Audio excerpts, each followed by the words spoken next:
Good morning, नमस्कार and जय हिंद। मैं शशांक आपके लिए लेकर आया हूँ 26 मई के द हिंदू, इंडियन एक्सप्रेस और डाउन टू अर्थ के करंट अफेयर्स, जिसमें कि हम लोग डेली बेसिस पे 3 पेपर्स को हम लोग कवर करते हैं। ठीक है, आई होप कि आप लोग अपने पिछले नोट्स को रिवाइज कर रहे होंगे। अगर कोई डाउट है so you can write those doubts in your comment section below. So मैं आप सबका स्वागत करता हूँ on our YouTube channel which is Swami Vivekananda institute. So let's start. हमारा फर्स्ट टॉपिक निकल के आता है सामर्थ्य स्कीम के बारे में। सामर्थ्य कैंपेन या सामर्थ्य स्कीम क्या है? सो ये आप लिंक कर सकते हैं जीएस पेपर 1 से और नहीं तो जीएस पेपर 2 से। ठीक है, सो ये दो पेपर से लिंक होता है। एक्चुअली स्कीम क्या है या कैंपेन क्या है, ये लॉन्च किया गया है ministry of rural development government of India के द्वारा, जो कि प्रोमोट करेगा डिजिटलाइजेशन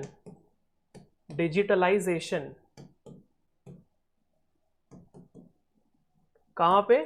रूरल एरियाज में, इन योर रूरल एरियाज। ठीक है, सो एक तरह से डिजिटलाइजेशन करना पूरे रूरल एरिया में, जो गांव देहात के एरिया हैं वहां पे एक तरह से नेटवर्क को पहुंचाना। ये कौन कर रहा है? ये सामर्थ्य कैंपेन के तहत पॉसिबल हो रहा है। ठीक है, at your gram panchayat level and in the rural areas. अब इससे क्या क्या होगा? इससे होगा क्या कि लोग इससे भारी मात्रा में डिजिटल पेमेंट का यूज कर सकेंगे। ठीक है, दूसरा, ये एम्पावर करेगा रूरल एरियाज को एंड कम्युनिटीज को कि वो लोग ज़्यादातर जो है डिजिटलाइजेशन की तरफ बढ़ें। So it will empower them, it will empower the rural people with digitalisation. ठीक है, और अगर बात करूं so it is a part of Amrit Mahotsav, जो हम लोग इस साल 75th ईयर ऑफ इंडिपेंडेंस को सेलिब्रेट कर रहे हैं। सो ये इसके अंदर भी ये चीज़ आ जाती है। ठीक है, सो अगर क्वेश्चन आए कि Samarthya scheme is related to what, so it is related to digitalisation. Next देखते हैं। नेक्स्ट हमारी न्यूज़ आ रही है certification of Indian organic products के बारे में। What is the Indian organic product? अगर बात करूं तो इसको सर्टिफाई कौन करता है? ठीक है, सो वहां से न्यूज़ आ रही है। अब न्यूज़ क्या आ रही है वो देखते हैं। न्यूज़ आ रही है कि जो यूरोपियन यूनियन है ना, EU, उसने एक ऑडिट किया है और ऑडिट में उसको ये मिला कि there is a weakness in the certification of Indian organic products. जो ऑर्गेनिक प्रोडक्ट्स हम लोग यूज़ करते हैं इंडिया में और जो उससे जो क्रॉप प्रोडक्शन होती है, उनमें कुछ खामियां, उनमें कुछ जो कि वीकनेसेस हैं वो देखी गई हैं। देखते हैं वो क्या चीज़ें हैं। सो ये जो वीकनेसेस हैं ये इंडियन ऑर्गेनिक प्रोडक्ट्स में देखे गए हैं, जो कि एक्सपोर्ट होते हैं यूरोपियन यूनियन में। अब कंसर्न क्या क्या है? कंसर्न ये है कि farmers of various organic producer groups, जो प्रोड्यूसर ग्रुप्स हैं, जो पीजीज हैं, बहुत सारे फार्मर्स में सो उनके पास नॉलेज नहीं होती है। किस चीज़ की? ऑर्गेनिक फार्मिंग की। So due to lack of knowledge और due to lack of expertise, कहना सही रहेगा, lack of expertise towards organic farming. So organic farming के ऊपर एक्सपर्टीज ना होना, ये बहुत बड़ी एक खामी है। किस चीज़ के लिए? ऑर्गेनिक प्रोडक्ट सर्टिफिकेशन के लिए, कि हमारे जो इंडियन फार्मर्स हैं उनको एक्सपर्टीज नहीं है इस फील्ड के बारे में, ऑर्गेनिक फार्मिंग के बारे में, जिसके तहत जो कि ऑडिट हुआ है यूरोपियन यूनियन के द्वारा, उन्होंने ये कहा है कि बहुत सारे हमारे क्रॉप प्रोडक्ट्स यूरोपियन यूनियन के लेवल के लायक नहीं है। सो उनको कैसे लाना है हम वो देखते हैं। नाउ, इनएडिक्वेट सुपरविजन, मतलब कि कुछ चीज़ों को नज़रअंदाज कर देना, एंड इम्प्लीमेंटेशन ऑफ कंट्रोल्स। सो ये 3-4 चीज़ें हैं जो कि बहुत ही ज़्यादा कंसर्न में है और इन पे काम करने की सख्त ज़रूरत है। नाउ अगर बात करूं ऑर्गेनिक प्रोडक्ट्स की, सो जो इंडिया में ऑर्गेनिक प्रोडक्ट्स होते हैं इनको रेगुलेट कौन करता है? सो इनको रेगुलेट करता है FSSAI, which is your food safety and standard authority of India. Food safety and standard authority of India, okay, FSSAI। ये किस मिनिस्ट्री के अंदर आता है? ये आता है ministry of health and family welfare के अंडर, जो रेगुलेट करता है द मैन्युफैक्चरिंग, डिस्ट्रीब्यूशन, सेल और import of organic products. Question में अगर आ जाए which ministry is responsible for distribution, manufacturing और एक्सपोर्ट और sale of different organic products, so that is ministry of health and family welfare. ठीक है, next देखते हैं। अब अगर बात करूं बहुत सारे सर्टिफिकेशंस की, सो जो ऑर्गेनिक प्रोडक्ट्स होते हैं ना स्टूडेंट्स, उन पे बहुत सारे सर्टिफिकेशंस होते हैं। ठीक है, उनके ऊपर बहुत सारे सर्टिफिकेशंस होते हैं। फॉर एग्जांपल जैसे कि प्रोड्यूसर ग्रुप की बात करूं, so producer group participatory guarantee system which is your PGS। ठीक है, इसमें क्या होता है? Implemented by ministry of agriculture and farmers. इस मिनिस्ट्री के द्वारा ये इम्प्लीमेंट होता है और ये इंश्योर करता है क्या कि ऑर्गेनिक प्रोडक्ट जो हैं वो एडहेयर करें, मतलब वो फॉलो करें क्वालिटी एंड स्टैंडर्ड को। ठीक है, मतलब कि जो producer group participatory guarantee system है ये इम्प्लीमेंट करता है कौन? Ministry of agriculture and farmer, और ये इंश्योर करता है कि जो भी ऑर्गेनिक प्रोडक्ट्स हैं वो एक स्टैंडर्ड लेवल को मीट कर सकें। ओके, नाउ और इसको रिक्वायरमेंट नहीं है किसी भी थर्ड पार्टी सर्टिफिकेशन एजेंसी की।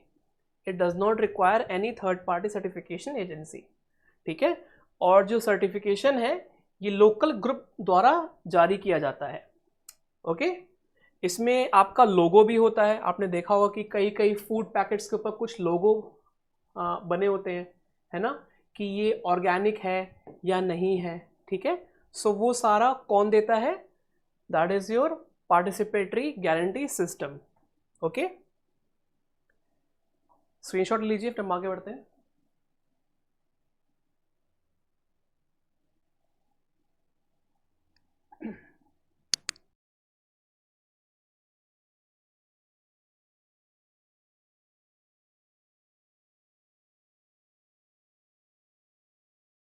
ऑल राइट, नेक्स्ट देखते हैं। नेक्स्ट स्लाइड है हमारी, सेम कंटेंट है, उसका नेक्स्ट PDF है ये, नेक्स्ट उसकी स्लाइड है।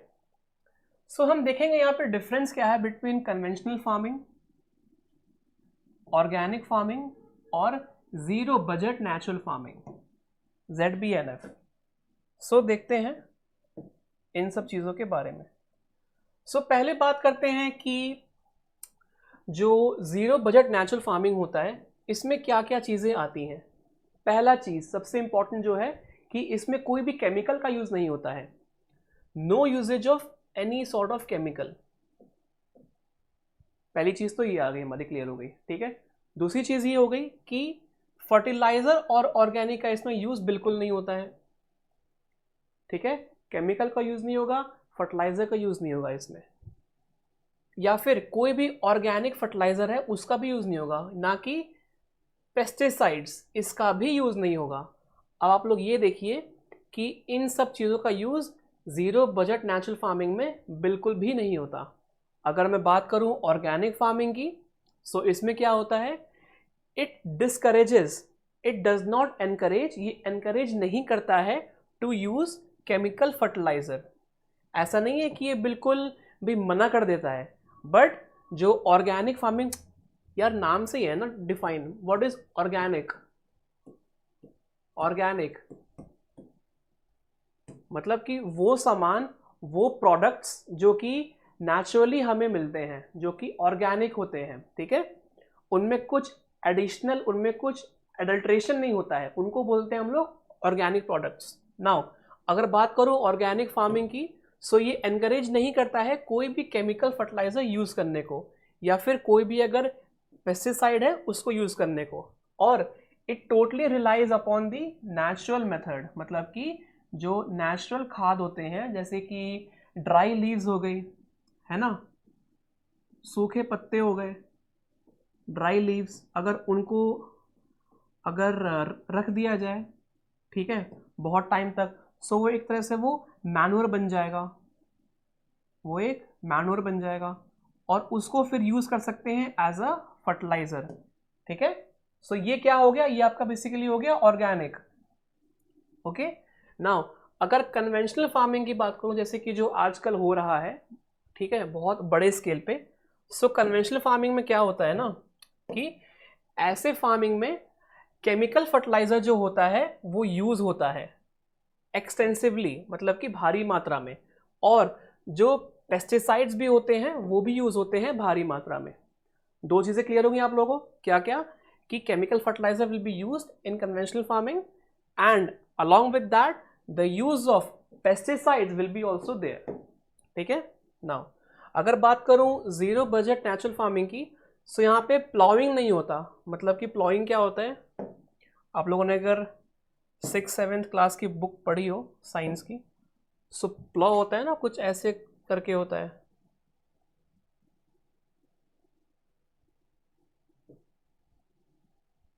है ना, कुछ ऐसे करके होता है प्लॉ, ठीक है, जिससे कि जो मिट्टी होती है उसको नीचे से ऊपर लेके आते हैं, ठीक है। No ploughing, no tilling, decomposition of organic material is allowed, मतलब कि प्लॉविंग नहीं होगी, टिलिंग नहीं होगी, क्या होगा, टिलिंग प्लॉविंग के अलावा डिकम्पोजिशन होना चाहिए ऑर्गेनिक मैटर का, मतलब कि कोई भी अगर ऑर्गेनिक मैटर है उसको अगर हम लोग डिकम्पोज कर दें, ठीक है, सो उसका यूज करके हम यहाँ पे जीरो बजट नेचुरल फार्मिंग में ला सकते हैं, ठीक है। ये बहुत इंपॉर्टेंट पॉइंट है कि इसमें प्लॉइंग यूज नहीं होता, मार्केट। नाउ अगर बात करूं ऑर्गेनिक फार्मिंग की, सो यहाँ पे टिलिंग और प्लॉइंग का यूज होता है, ठीक है, मतलब कि मिट्टी को टिलिंग भी की जाती है और उसकी प्लॉइंग भी की जाती है, ठीक है। नेक्स्ट देखते हैं कन्वेंशनल फार्मिंग। यहाँ पे क्या होता है कि it relies on tilling, ploughing and mixing manures, यहाँ पे टिलिंग भी होगी, प्लॉइंग भी होगी, और जो मैन्यूअर्स होते हैं उनको मिक्स करके जो क्रॉप्स है वो ग्रो किए जाते हैं, ठीक है।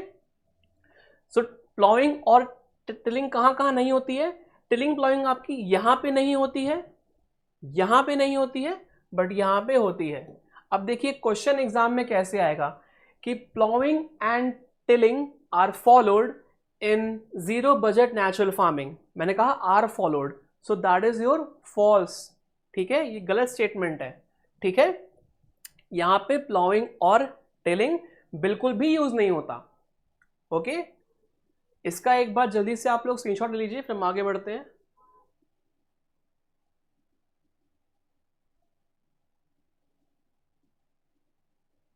अच्छा, इसी के साथ साथ एक और चीज़ है which is called as NPOP. NPOP क्या होता है, ये भी एक तरह का सर्टिफिकेशन होता है जो कि ऑर्गेनिक फार्मिंग को दिया जाता है। It regulates organic farming certification, ठीक है। इसमें क्या क्या होता है कि जो भी सेट ऑफ स्टैंडर्ड्स होते हैं वो मीट करने चाहिए किसी भी ऑर्गेनिक प्रोडक्ट को, तो ही जाके उस प्रोडक्ट को हम लोग बोलते हैं कि that is the organic product. So NPOP which is your national programme और organic production is your, basically it is a programme जहाँ पे कि ऑर्गेनिक चीज़ों को हम लोग एक तरह से सर्टिफिकेशन देते हैं कि हाँ ये जो चीज़ है this is your organic product, ठीक है। और अगर बात करूं so it promotes organic farming and marketing. जो national programme on organic production है ये ऑर्गेनिक फार्मिंग और मार्केटिंग को एक तरह से प्रोमोट करता है, ओके। और ये जो मेथड है दिस हैज बीन रिकॉग्नाइज्ड, मतलब कि इसको जाना गया है bye European union, Switzerland and the US. ठीक है, नेक्स्ट देखते हैं। नेक्स्ट हमारी न्यूज आ रही है from your GS paper 3। GS3 क्या होता है हमें पता है, GS3 is your science and tech. ठीक है, science and take. So GS3 देखते हैं न्यूज क्या आ रही है। न्यूज आ रही है कॉस्मिक डस्ट पार्टिकल्स। अब यहाँ पे ये न्यूज आ गई। ठीक है, अब इसमें से अगर मैं कंटेंट को रिट्राइव करूं, सो कंटेंट आपका हो जाएगा कॉस्मिक डस्ट। सो कॉस्मिक डस्ट क्या होता है, ये कहाँ कहाँ पाया जाता है, ठीक है, देखते हैं। सो कॉस्मिक डस्ट बेसिकली बहुत ही छोटे सॉलिड पार्टिकल्स होते हैं, बहुत ही होते हैं minute, they are so tiny in size, okay, that exist in the outer space. पहला point most important, where they are found, they are found in the outer space region. ठीक है, और ये क्या होते हैं, these are your solid particles and they are tiny.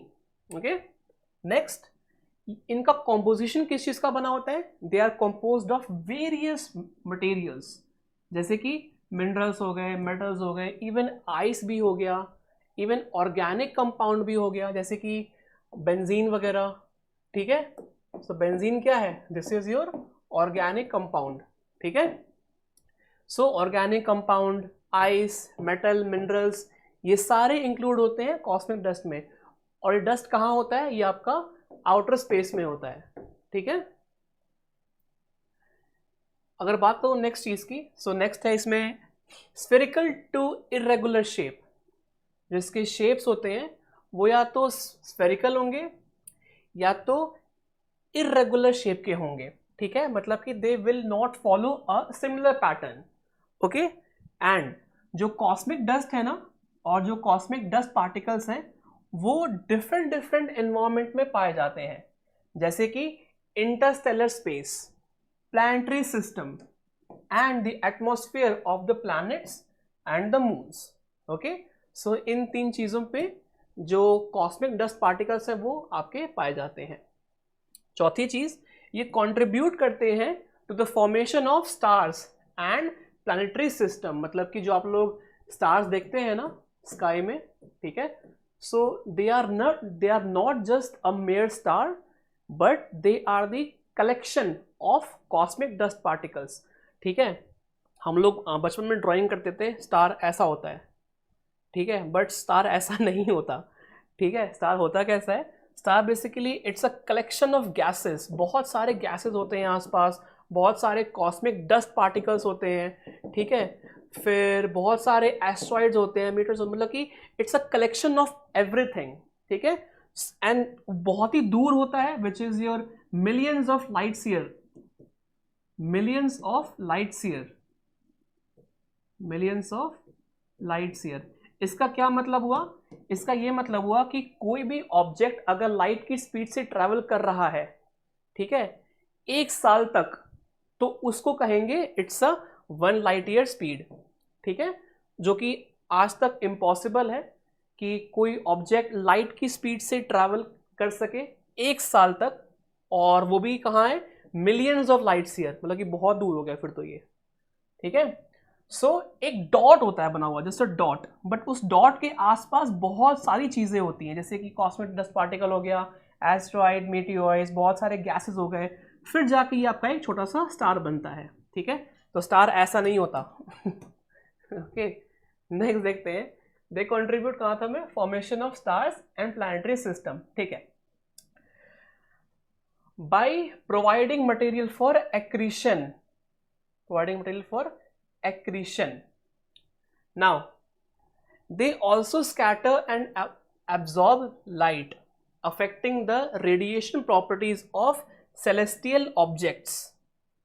ठीक है, मतलब कि एक तरह से ये रेडिएट भी करते हैं और ये स्कैटर और एब्जॉर्ब भी करते हैं लाइट को। क्या, कॉस्मिक डस्ट पार्टिकल्स। सो जो कॉस्मिक डस्ट पार्टिकल्स होते हैं, दे स्कैटर एंड एब्जॉर्ब लाइट, और इससे क्या होता है, they affect the radiation properties of the celestial bodies. Additionally, these particles serve as a building blocks for the formation of larger objects. जैसे कि मैंने अभी आपको एक्सप्लेन किया कि formation of star, formation of larger objects. So basically ये बहुत बड़ा एक रीज़न है, ये एक बहुत बड़ा रीज़न है किस चीज़ के लिए, कि कोई भी अगर बड़ा ऑब्जेक्ट है, कोई भी लार्जर ऑब्जेक्ट जैसे कि प्लैनेट हो गया, एस्ट्रॉइड्स हो गए, मीटोइड्स हो गए, कॉमेट्स हो गए, इवन आपके स्टार्स भी हो गए, ठीक है। सो इन सब चीज़ों में क्या होता है, इन सब चीज़ों में कॉस्मिक डस्ट पार्टिकल्स का बहुत बड़ा रोल होता है। इतना क्लियर है? अगर क्लियर है तो टेक अ स्क्रीनशॉट, फिर आगे बढ़ते हैं।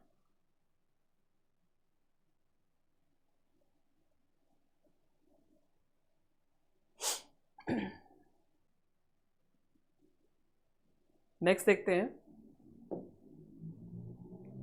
Next is your promulgation and repromulgation of ordinance.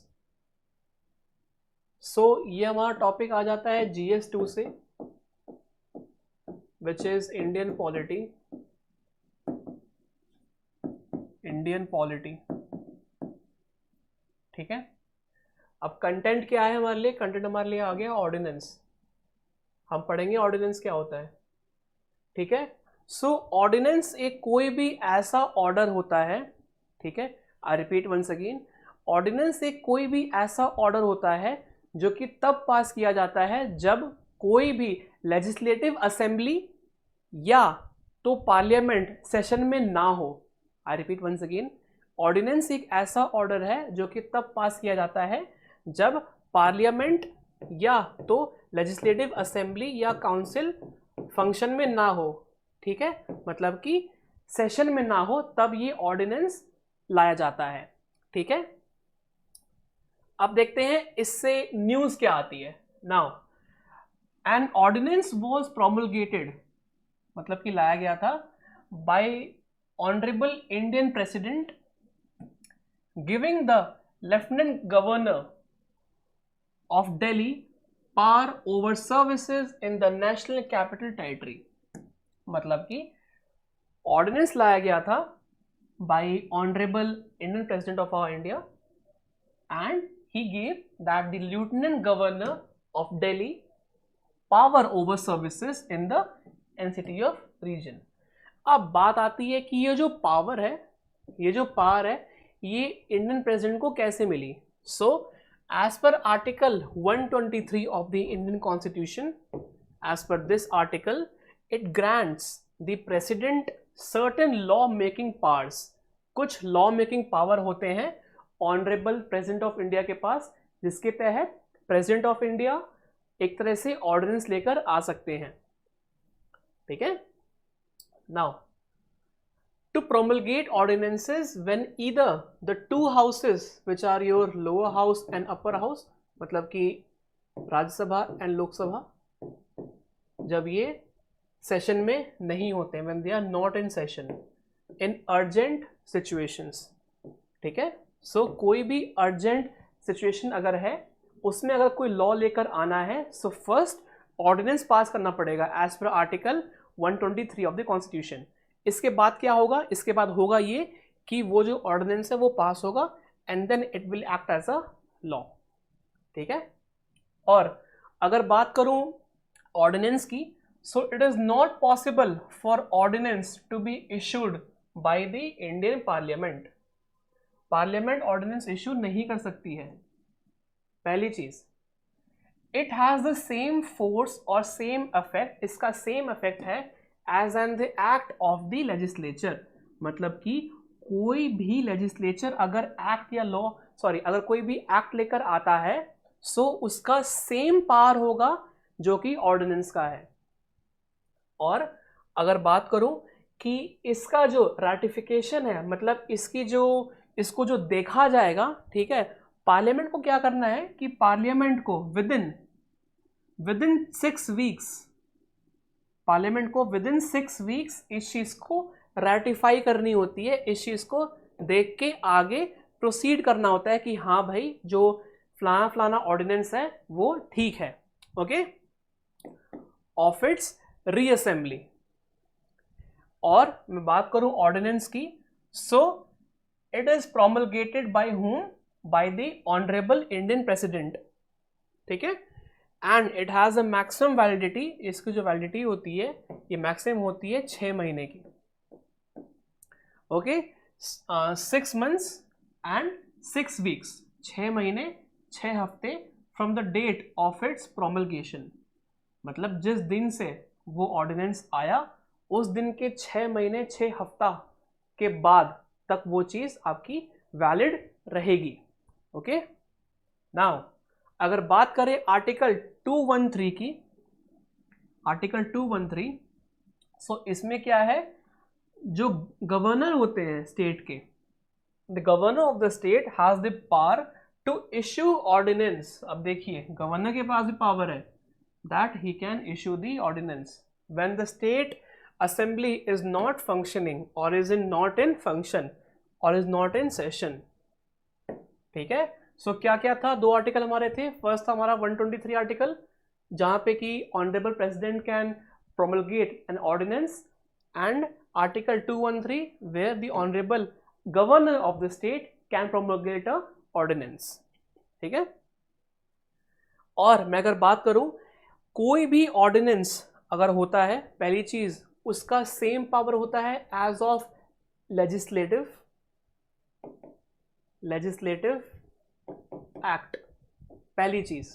ठीक है, दूसरी चीज ये कि कोई भी ऑर्डिनेंस अगर है ना, सो it is retrospective in nature, मतलब कि ये बैकडेट होती हैं चीजें। क्या मतलब कि मान लेते हैं कि आज जैसे कि एक ऑर्डिनेंस पास हुआ, ठीक है, आज ऑर्डिनेंस पास हुआ और उस ऑर्डिनेंस में लिखा हुआ है कि जो एक्ट है वो एक्ट जो होगा वो लागू होगा मतलब 5 दिन पहले से, मतलब आज तो हुआ प्लस 5 दिन पहले से। सो ये क्या है, this is your retrospective nature.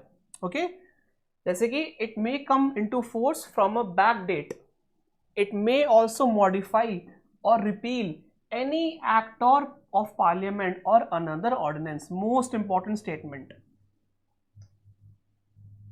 Can an ordinance repeal a parliamentary act or not? So yes, it can repeal any of the parliamentary acts which is the ordinance.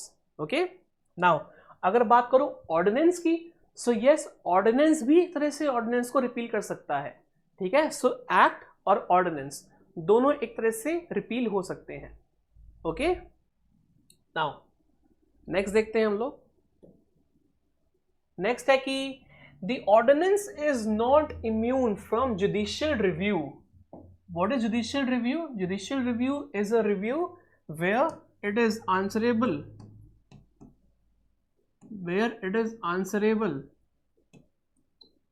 or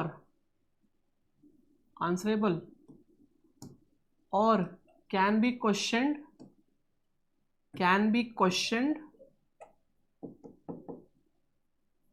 in the court of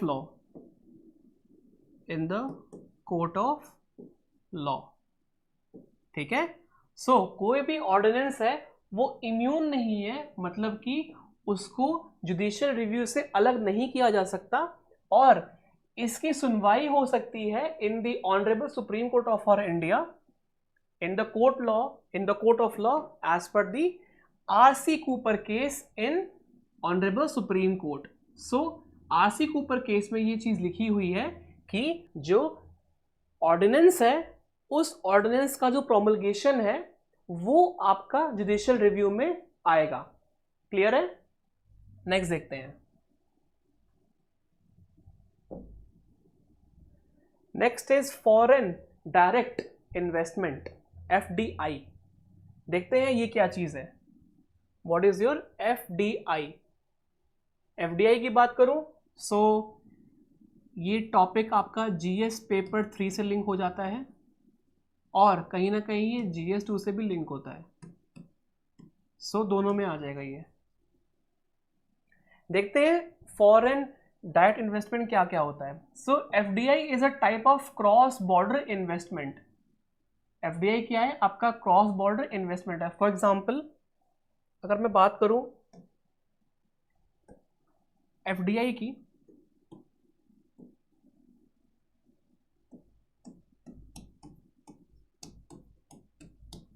which is your foreign direct investment, इसमें क्या होता है जैसे कि कोई भी जैसे कि कंट्री A है, जैसे कि कंट्री ए है, ठीक है, और यहां पे कंट्री बी है, कंट्री बी है। अब होता क्या है एफडीआई में, ध्यान दीजिए, जैसे कि कोई भी कंपनी, जैसे कि कंपनी C1 या फिर C2 या फिर C3, ठीक है, बहुत सारी कंपनीज हैं कंट्री ए में। अब कंट्री ए ने क्या सोचा कि भाई जो हमारे देश में लोग हैं उनका जो एवरेज वेज है, ठीक है, ध्यान दीजिएगा, जो उनका एवरेज वेज है, जो एवरेज वेज है वो मान लेते हैं कि ठीक है, मान लेते हैं वो आपका $50 है, ठीक है, इतना क्लियर है। अब वही जो कंपनी 1 है किसी भी कंट्री ए में, वो कंपनी 1 सोचती है कि यार अगर हम लोग इस कंट्री में एवरेज वेज इतना दे रहे हैं और सेम वही चीज, सेम वही प्रोडक्शन अगर कोई और कंट्री इससे कम में दे, सो कंपनी का कितना फायदा होगा, ठीक है। सो मान लेते हैं कि $20 या $10, ठीक है, 20 लेके चलते हैं। सो $20 जो कि एवरेज वेज है किसी भी कंट्री बी का, ठीक है। सो जाहिर सी बात है कोई भी कंपनी यहां से उठ के इस कंट्री में आके अपना इन्वेस्टमेंट करना चाहेगी। क्यों? फर्स्ट रीजन, यहां पे क्या है, इस कंट्री बी में चीप लेबर है, ठीक है, and just because of cheap labour this country men or country people has the ability to do more work in less wages, ठीक है। जो यहाँ पे 20 लोग काम कर रहे थे, ठीक है, जो यहाँ पे 20 लोग काम कर रहे थे आपका $1000 में, वही 20 लोग यहाँ पे काम यहाँ पे होगा करीब आपका $400 में।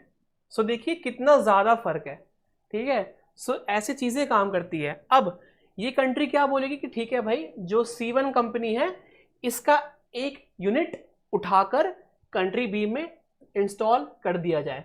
सो जो ये होता है ना इंस्टॉलेशन, इसको बोलते हैं हम लोग FDI, which is your foreign direct investment, ठीक है, इतना क्लियर हुआ। नाउ देखते हैं, फॉर एग्जाम्पल, ये तो कंट्री ए कंट्री बी था।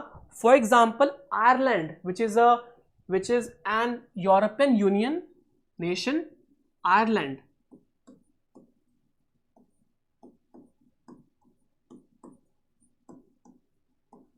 अब जो आयरलैंड है ना, आयरलैंड को कहते हैं it's a tax haven country.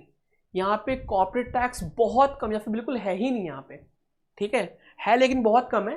Okay, सो होता क्या है कि गूगल, एप्पल, माइक्रोसॉफ्ट और बड़ी बड़ी जो एमएनसीज हैं उनका जो हेडक्वार्टर है वो यहाँ पे है। क्यों? क्योंकि यहाँ पे जो कॉर्पोरेट टैक्स है वो बहुत कम है। सो इससे क्या होता है कि वेरियस कंपनीज ये सोचती हैं कि ठीक है, जहाँ पे कि टैक्स हमें कम पे करना पड़े, हम वहाँ पे अपना हेडक्वार्टर सेटअप कर सकते हैं। सो ये भी एक तरह का आपका FDI होता है, ठीक है। So this is the main function और the main meaning of FDI। FDI कैसे काम करता है, ये उसका है मेन एक्सप्लेनेशन। आगे देखते हैं।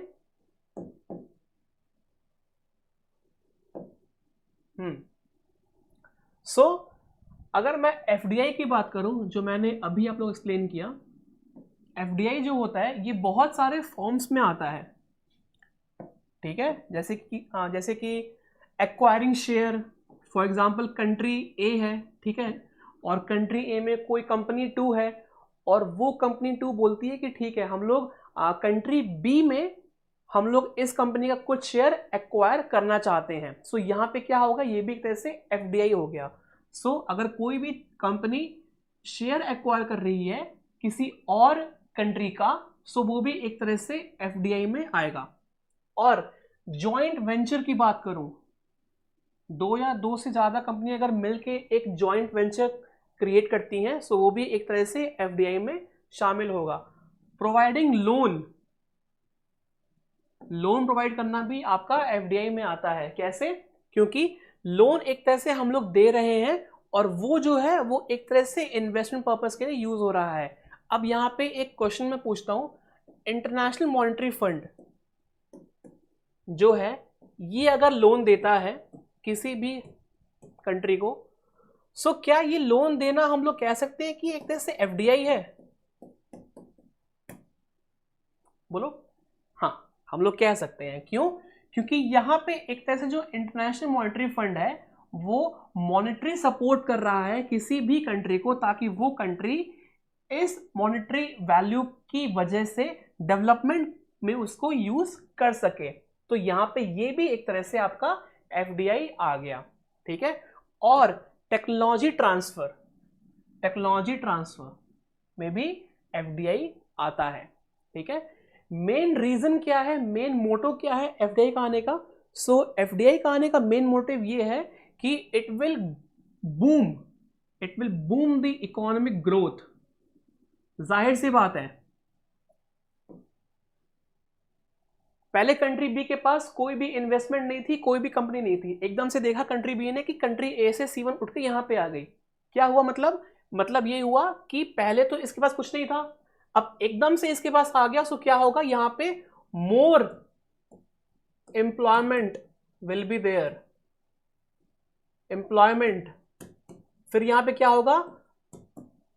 Job opportunities will increase. और क्या होगा जब ये दो चीजें होंगी? सो इसके तहत जो इकोनॉमिक ग्रोथ है वो भी इंक्रीज करेगी, ठीक है। और जब ये इंक्रीज होगी तो जाहिर सी बात है जीडीपी भी किसी भी कंट्री की इंक्रीज करेगी, ठीक है। Got it? सो ये चीज है आपकी कि economic growth is the main key driver of FDI.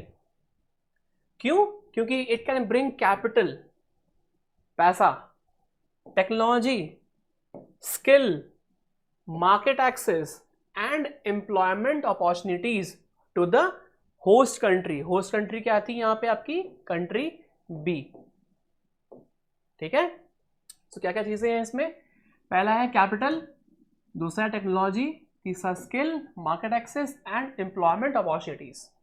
Okay, now a key feature of foreign direct investment, एक की फीचर एक और है कि it establishes a foreign business और at least substantial influence over its decision making. Okay, now अगर मैं बात करूं फैक्टर्स की, क्या क्या फैक्टर्स हैं जो अफेक्ट करते हैं किसी भी फॉरेन डायरेक्ट इन्वेस्टमेंट को? सो वो फैक्टर्स हैं आपके, पहला है वेज रेट्स, ठीक है, कितनी वेजेस मिल रही है। वेज वही हो गया कि मान लेते हैं कि किसी भी कंट्री ए में $50 वेज है वहां का, जो मिनिमम वेज है, वही कंट्री बी में वहां पे $10 का वेज है। सो कोई भी कंपनी यहां आके अपना जो इन्वेस्टमेंट है वो करना चाहेगी, जाहिर सी बात है। लेबर स्किल की बात किया जाए, ठीक है, फॉर एग्जांपल किसी भी नेशन में, किसी भी कंट्री में स्किल की बहुत कमी है, लोगों के पास स्किल नहीं है। सो क्या होगा? क्या वहां पे लोग काम कर पाएंगे? नहीं कर पाएंगे। सो उस वजह में क्या होगा? उस केस में हम लोग स्किल पे ध्यान देंगे। और वही अगर स्किल किसी कंट्री बी के पास है, सो यहां पे जो एफडीआई है वो कंट्री ए से उठ के कंट्री बी में आने की आशंका बढ़ जाती है, ठीक है। So wage rates and labour skills. Third is your tax rate. मैंने अभी आप लोगों को जस्ट एक्सप्लेन किया था एग्जांपल ऑफ आयरलैंड की, क्या था? इन आयरलैंड क्या होता है कि वहां पे इट्स अ टैक्स हेवन, वहां पे टैक्स बहुत ही कम है, जो आपके कॉर्पोरेट टैक्स होते हैं वो बहुत ही कम है, और इस वजह से बहुत सारी कंपनीज बड़ी बड़ी वहां पे आके अपना हेडक्वार्टर एस्टैब्लिश करना चाहती हैं, ठीक है। So third is your tax rate. Fourth, transport and infrastructure. इसमें आपका लॉजिस्टिक्स भी आ गया, लॉजिस्टिक्स, ठीक है। चौथा, size of economy and the potential for growth, ठीक है। फिफ्थ आ गया आपका पॉलिटिकल स्टेबिलिटी, मतलब कि कितनी कंट्री वो पॉलिटिकल स्टेबल है, कितनी ज्यादा कंट्री पॉलिटिकली स्टेबल है, ये भी डिपेंड करता है एफडीआई पे। अब जाहिर सी बात है, फॉर एग्जांपल म्यांमार, हम सब जानते हैं कि वहां पे अभी मिलिट्री कू हो रखा है। सो मिलिट्री कू होने के कारण क्या हो रखा है कि जो वहां की मिलिट्री है वो रूल कर रही है। सो ऐसे में क्या कोई भी एफडीआई आएगा? नहीं आएगा। ठीक है। नेक्स्ट इज योर कमोडिटीज, मतलब क्या क्या कमोडिटीज वहां पे एफडीआई में आ रही हैं। Last is your exchange rate, कि कितना एक्सचेंज रेट है। ठीक है। फॉर एग्जाम्पल मैं अगर आपको एक्सप्लेन करूं, सो इसमें क्या होता है, इन योर एक्सचेंज रेट देखिएगा एक बार। सो एक्सचेंज रेट, सो ये कैसे अफेक्ट करता है किसी भी एफडीआई को, ध्यान दीजिएगा एक बार। कि मान लेते हैं कोई भी कंट्री है, कंट्री ए में कोई कंपनी 1 है। ठीक है। अब वो जो कंट्री है, यहां पे जो एक्सचेंज रेट चल रहा है, ठीक है, वो चल रहा है आपका, ले लेते हैं जैसे कि $60। ठीक है। मतलब कि जो कंट्री एक्स है, इसके मुकाबले जो कंट्री ए है, इसका जो एक्सचेंज रेट है वो चल रहा है 60। अब वही चीज अगर देखा जाए किसी और कंट्री में, जैसे कंट्री वाई में, ठीक है, कंट्री वाई में क्या हो रहा है कि जो एक्सचेंज रेट है वो आपका $30 है। सो 30 का कम हुआ ना, ये जो 30 का कम हुआ, अब ये कंट्री सोचती है कि यार यहां पे जो एक्सचेंज रेट है वो बहुत कम है, सो क्यों ना जो अपना यूनिट है, जो अपनी स्टैब्लिशमेंट है, वो आके यहां पे इंस्टॉल की जाए। क्यों? क्योंकि यहां पे जो रेट ऑफ इंटरेस्ट, जो यहां पे एक्सचेंज रेट है, जो यहां पे एक्सचेंज रेट है वो बहुत कम है। अब लेते हैं real life example. For example US dollar मेरे ख्याल से 79 कुछ चल रहा है अभी। ठीक है ना। लेट्स टेक इट एट 80, लेते हैं इसको 80 विच इज अप्रॉक्स। ठीक है। और अगर रुपये की बात करूं, सो ये है आपका कितना, इट इज योर 80 रुपीज। ठीक है। सो आप लोग ये देखिए कि 80 रुपए इक्वल टू $1। ठीक है। सो कितना ज्यादा यहां पे कम एक्सचेंज रेट है, आप ये देखिए। सो कोई भी कंट्री ऐसे नेशन में इन्वेस्ट करना चाहेगी जहां पे कि एक्सचेंज रेट बहुत ही ज्यादा कम हो। अब ये चीज चेंज भी हो सकती है इन फ्यूचर। ये भी हो सकता है कि कोई अगर कंट्री इन्वेस्ट कर रही है किसी कंट्री में, सो उन दोनों का जो एक्सचेंज रेट है वो इक्वल हो जाए। ठीक है। अगर इक्वल होगा या फिर जो ये है वो इंक्रीज हो जाए, सो उसमें क्या होगा, उस कंडीशन में एफडीआई जो है वो इंपैक्ट करेगी, जो फॉरेन डायरेक्ट इन्वेस्टमेंट है वो इंपैक्ट करेगा। ठीक है। सो ये सारे फैक्टर्स हैं which affects the foreign direct investment. Next देखते हैं।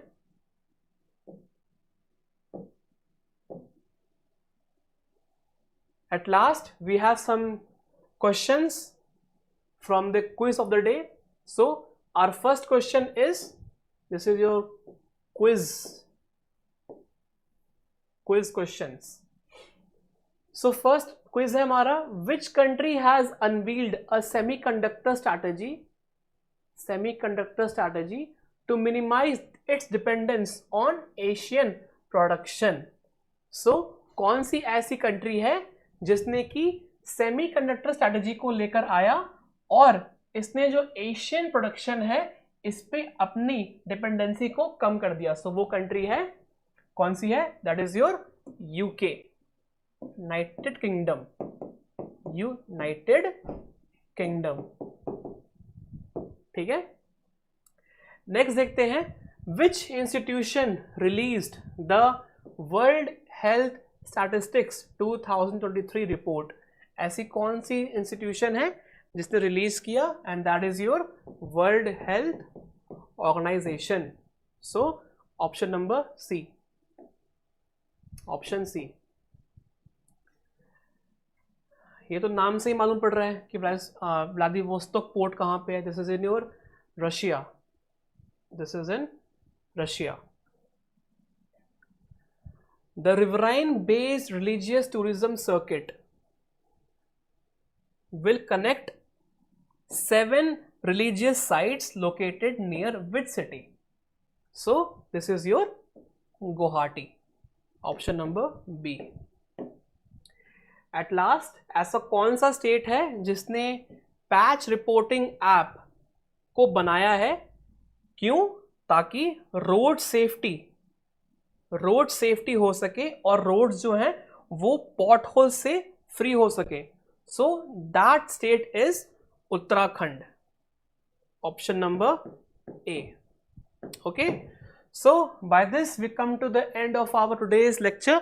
आई होप कि आपको लेक्चर आज का अच्छा लगा होगा. अगर अच्छा लगा है so please give a like to this video, and next मिलते हैं. Till then keep on studying, keep on revising as well. Meet you soon. Take care and Jai Hind.